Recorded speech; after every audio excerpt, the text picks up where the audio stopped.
We're live. Timberwolves post game once again. Michael Rand, Ryan Kostecka. This is the 9th time we've done this, and 7 of them, Ryan, have been Timberwolves victories. I They don't do want it to say we're good tonight. luck or nothing, but I don't know. Maybe. I'm just saying. They do it tonight basically with one great quarter. And the fourth, I thought, until it got really sloppy at the end, I thought they did enough. They played good defense. They didn't let Golden State go on a run, but it was really the third quarter that made a difference, right? Because they're down 2 at halftime, and lucky probably to be down 2. Ant hits a long 3 at the end of the first half to put them down 2. They're up 20 at the start of the third, and they just blitzed them. Ant really took over the game in the third quarter. Julius Randle was excellent again. They flashed a stat. I think that Ant and Julius Randle were the first Wolves teammates to go for 30 plus in a game since KG and Sam Cassell in 2004. So that's an OG deal. That's an OG playoff run. Yeah. And they're on a new school playoff run right now, 117-110. It didn't really get tense at the end. It just kind of got frustrating because they had like 8 turnovers in the fourth quarter and a bunch of them late. It never really got to the point where the Warriors could make a run, but you were just like, let's just get the game over with. Like, stop throwing the ball away. Doesn't leave a sour taste though. They're up 3-1. Every opportunity to clinch this on Wednesday at Target Center. Your thoughts on today's game and just where we are in the series? Man, I mean, I don't want to say we were right or nothing, but we both kind of said that once the Warriors won game 1 and Steph went out, our biggest prediction was Wolves in 5. That kind of just felt like that, and now they're 1 game away from doing that. I will say, I think Ant was great. Julius was great. Dan was a great defense. We'll talk about that, but I think to me, what won this game was Chris Finch. I thought this is the first time Finch really, really outcoached Kerr tonight. Okay. I thought he was phenomenal. Kerr went to that zone in the first half, and it really threw the Wolves for a massive loop. I mean, the offense there's no flow, no rhythm, was discombobulated. The Warriors were really pushing that tempo in the first half, trying to, now the Wolves have their defense, find the mismatches and attack them there. I thought Finch did a great job of when the Wolves came out the second half, you could tell they were prepped and ready for the zone. The ability to make such big adjustments that quickly in a game not only shows how good of a coach Finch is and his staff, but also how much control he has over his team and how much they're prepared. They might not have been prepared exactly in the moment to deal with it. Yep. But once they got a little bit of, a break that halftime to really kind of dissect it, it was incredible. I mean, Finch was phenomenal. He pulled every string tonight. It was perfect on his part. And then I thought Rudy Gobert was incredible in the second half. I mean, people want to knock him, and I get it, but God, he just deters so many of the Warriors. Yeah. I mean, Kuminga and Butler for the most game, but Kuminga was a complete non-factor, it felt like, in the second half because he tried Rudy, and then he got blocked, and he wanted nothing to do with Gobert down there. That just that pure length there, and that's when the Wolves are at their best, I think, when they're funneling everything in to Rudy. And it's not so much they're gambling for steals or it's 2-on-1s, but they're funneling these players into Rudy and then forcing them. You're either going to kick out to a contested 3 or, you're going to get blocked by Rudy and we're going to grab a rebound and we're going to get out and run. So I thought Gobert was great. I thought Finch was phenomenal tonight. And, you knocked down, 16 to 34 from 3? I mean, you're going to win a lot of games doing that. So that's just a great win for the Wolves. This is the win, I think, that makes me really believe they are contenders because this is the nail in the coffin. This is the win where it's like, don't give the Warriors any hope at all. The crowd was into it. I was talking to Chris Hine. He said the crowd was, really into this one. So a lot of respect to the Wolves for pulling this one out and just the manner in which they accomplished it. Yeah, I thought that was impressive. The third quarter, that's been a problem for them this year. And I was actually surprised that Kerr, even after they started to dice up the zone a little bit in the third quarter, that they went away from it at a certain point. Real quick. I thought they could have stayed in it because I thought they could have. Me too. It didn't feel like what they went to was any better because then Ant started cooking. When he starts dancing out of the perimeter, he got hot. He's reading defenses so well right now. His third quarter was sublime. 3-point plays, driving the lane, 3-point shots. He was like he had it all. He had it all working there. They pushed that thing up to 20. Golden State's showing a lot of no resistance on some of those drives to the basket. It's just like they seemed like they kind of got defeated at a certain point. Butler only takes 9 shots tonight. He's a minus 30. Minus 30. That was weird to me. Like I thought coming off that game 3, and maybe he was gassed a little bit because he used a lot of energy in game 3, but it wasn't. I was expecting more of the same from him, and we just didn't see that tonight. I really thought the Warriors were actually in a really good spot going into the second half. They were. At a 2-point lead, and Kuminga played well. Draymond was playing really, really well. They were controlling the tempo, and the Wolves shot 10 of 19 from 3. So theoretically, you would think maybe the Wolves will come down a little bit after that. And the Warriors, the way they were playing, you got to think, okay, Jimmy didn't have to spend a lot of energy on this this first half. Yeah, you can have a big. I thought Jimmy was going to have a big second half, and I thought he was going to be close. I thought he was too. The Wolves just basically just took it from them right away. Like they didn't even give him the chance to really have anything. And I think I said it earlier in the live blog we were running. God, the Wolves just have bodies and bodies. I mean, he's dealing with Jaden McDaniels. He's dealing with Ant, right? He's even got Julius sometimes. And then you go to the bench, you got Dante and Naz Reid. Like, are you kidding me? Yeah. I mean, God, that's hell for any player to play against, especially a guy like Jimmy who isn't going to use elite athleticism. Right. So Randall and Naz Reid can both kind of stand up to him in that sense. Yeah. So it was a really weird game for them. I know, people want to talk about the whole Kuminga thing and how people were talking about Kerr might have been like messed up for dropping Kuminga out of the rotation. The second half is exactly why Kuminga wasn't in the rotation in the first place. He was really bad, I thought. He really struggled. I mean, he allowed Ant to get cooking a lot of times. When Ant is cooking like that, how are you going under screens? Yeah. And then not even like the Warriors are playing a very switch heavy defense, and he's not even a part of that. He's still following his guy. So Ant is just, it was little things like that where it hurts Kuminga, but then it hurts the rest of the team. Yeah. They start kind of barking at him to get him on it. Now this team's out of the flow. I thought it was a very odd game for the Warriors in the second half. And I think because of the Wolves. That's everything the Wolves did. And that's the game you want to see from them. Jaden McDaniels had 5 more rebounds than anybody else on the court tonight. 7 more rebounds than anybody on the Wolves. He had 13 rebounds, 10 points. This is a guy who was a bad rebounder early in his career. I think he only had 1 rebound at halftime, too. He had 12 rebounds in the second half. I also thought it was a sneaky good Mike Conley game. Again, I was going to say, he only shot 2 for 9. He made some clutch free throws though. Like he got like 3 free throws. I can't remember when it was, but like when they really needed to kind of stretch things out. I think he kind of pushed the lead to 6 in the third quarter. He like got fouled on a 3-pointer, kind of earned that. And he just like they still lean on him. He's steady. Yes. He, on a night where they were throwing the ball all over the court, he had 0 turnovers in 29 minutes.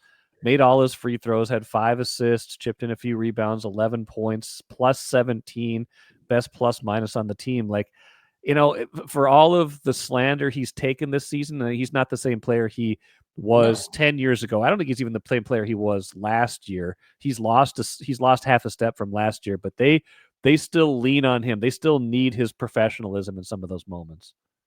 I agree. And I think you said it perfectly. They lean on him. They need his professionalism. I would be curious. I mean, granted, it's past midnight here, so I don't have the energy to look this up. But what are the stats when Mike Conley hits 2 threes and scores 10-plus points? What do the Wolves finish? What's the record? Yeah, I'm sure it's good. When he is doing the little things and able to knock down those shots, and you knew he was feeling it early when he hit that pull-up 3 in transition. Yeah. At that point, you're like, oh, God, here we go.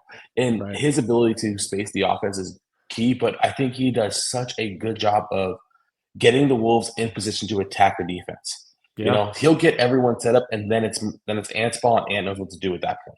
Yeah. I mean, Mike's leadership is so undervalued by the rest of the league or those who haven't played with him. And you can see for the Wolves, and all you got to do is ask any of the Wolves, and they will tell you that he is arguably the most important person on their team when it comes to like a leadership standpoint.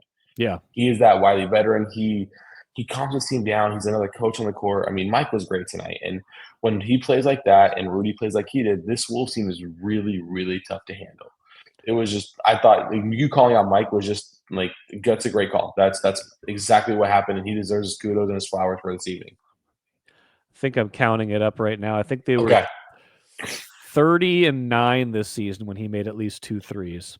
That's 30-9 or 29-10. I'm having a hard time counting on the fly. Either way, still, I mean, very good. Like, and he's, and that goes to show, like, he doesn't always contribute mightily to the offense. So when he does, it's a bonus. It's a nice extra. And I thought Alexander Walker finally got some things going tonight. He was 5 of 5 from the field. He made a couple big layups in the fourth quarter to kind of keep that thing around 18 or 20. I think DiVincenzo's still trying to do a few too many things on the court. It feels like drives, the putting the ball on the floor, and the way he would attack. Don't. You don't need to.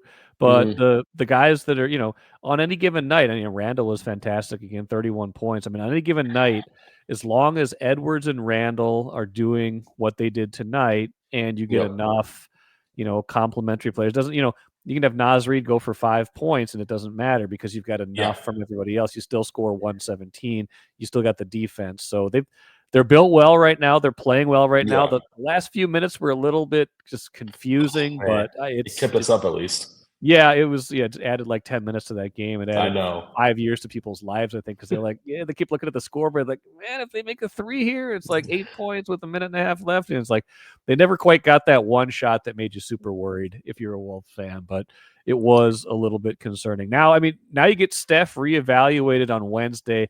Still seems like a long shot that he's going to play in Game 5, doesn't it? It's. Look, if you say there's any reason to hold out Steph, just look at what happened the game earlier. It looks like an Achilles injury for Tatum, so that just puts next year into complete jeopardy for the Celtics. And for Steph, we know this: your hamstring's connected to your calf, which is connected to the Achilles. Whenever you blow your Achilles, it's usually because something else is wrong. Yeah. And so if you're the Warriors, is it worth trying to bring Steph back and try to salvage this? I personally, at the risk of potentially, ruining the rest of his career. Achilles injury for Steph, and it's out, and then now you got the Jimmy stuff. I don't do it. I stick to, if they're the Warriors, I see what I really try and have in Kuminga and Pods and these young guys, and I really value. I reevaluate at the end of the season. It's getting to the second round is no shame for the Warriors as a 7 seed. Being an older team, I thought that there's nothing wrong with that, and we're just assuming they're going to lose Game 5, which I think so in my prediction. But I don't rush Steph back for this. Now, if the Warriors win a Game 5 and he gets those 3 extra days in Game 6, I think that's a different conversation. Yeah. But I can't imagine the Warriors are going to do anything to rush him back at 37 years old. No. Knowing what the organizational history has been with Clay and Durant, an Achilles. They have an Achilles heel, and it's the Achilles. Yeah. Well, and knowing like how good the pairing with Butler has been. So if you assume you can get Butler, keep him whole year and, get that pairing for kind of the last couple years of Curry's career. They'll be a factor next season. You don't want to put that in jeopardy. Exactly. My question to you is, Kuminga is going to be a restricted free agent. Mm-hmm. The rumor is he wants that Jordan Poole $30+ million a year contract. If you're the Warriors, are you willing to pay that, or are you willing to let him walk for free?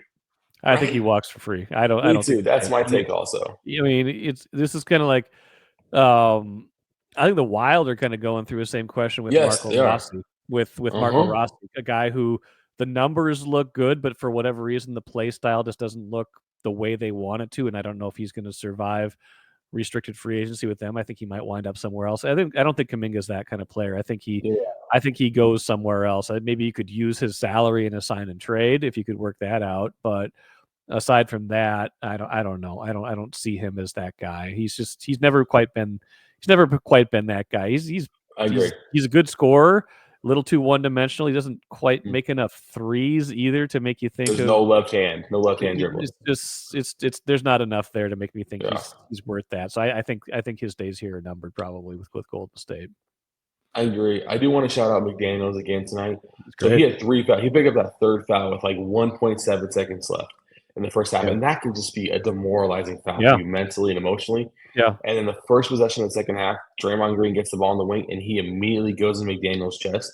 Mm-hmm. Jaden doesn't foul him, gives up a crazy acrobatic layup, which I'm still not – I don't know how Draymond put that ball in. But Jaden's mentality to understand not to foul on that point. And, I'll give up a 2, but I'm not going to get the 4th. He finishes with 5 fouls while defending Jimmy and Kuminga in the second half. Good. That's so impressive. That's such growth and such maturity for his game. Earlier in his career, he would have picked up a 4th early. Right away. That first possession when Draymond goes at him. He swipes down. There's a foul. Yep, and he would have been head down, heading back to the bench. He has grown so much, like from the midpoint this year on. He's become really like instrumental to what they're doing. I mean, defensively he always was, but he gives them a lot more now. His ball handling has improved too. I mean, he is a complete package. We used to look at his contract like, man, 5 years for whatever, 130, 135, and now it's like, well, $27 million a year for Jaden McDaniels seems like a pretty good deal at this point. One of the better defenders in the league, a guy who can, on any given night maybe be that secondary scorer if you need him to be. I mean, there was the play he had the ball in the lane, Butler cut him off and he pivoted, and he stayed under complete control, and he just drills this kind of fade back at the free throw line, and it's just little things like that where his game's evolved so much, and it's just so smooth for him when he does it now. It's not as like herky-jerky, not as like awkward and random where you feel lucky he made it. Right. It's so smooth and something he's clearly worked on. Yep. I mean, this Wolves team they're in a great zone right now. They're in a great field. So they're all connected from Finch all the way down. They're really on a string right now, and it's impressive to watch. And I feel bad for Golden State with the whole Steph injury. The way Minnesota was playing, I don't think it made a difference. It would have been a better series, but I think they were still favored. They were favored in the series going in, and so I think the odds makers are saying they're a better team. This could still with Steph. I mean, I don't know. If this could still be 3-1 right now with Steph playing. Here's a question for you. Now let's assume they close this out, whether it's Wednesday, whenever it is, but probably I think with Wednesday it's a pretty good bet at this point. Who do you like for them in the conference finals if it gets to that? Do you like Denver or do you like Oklahoma City? Who do you want? If you're the Wolves, who do you want to play? Yeah. That's tough. That's really, really tough. I think that series is going 7. Off the top of my head, you want to say Denver, and the sole purpose of you are not afraid of Denver. You have the bodies to throw at, Jokic and stuff. So I think that's probably the one team you're probably. I want Denver. I think at the same time, there's that whole revenge factor of Denver last year.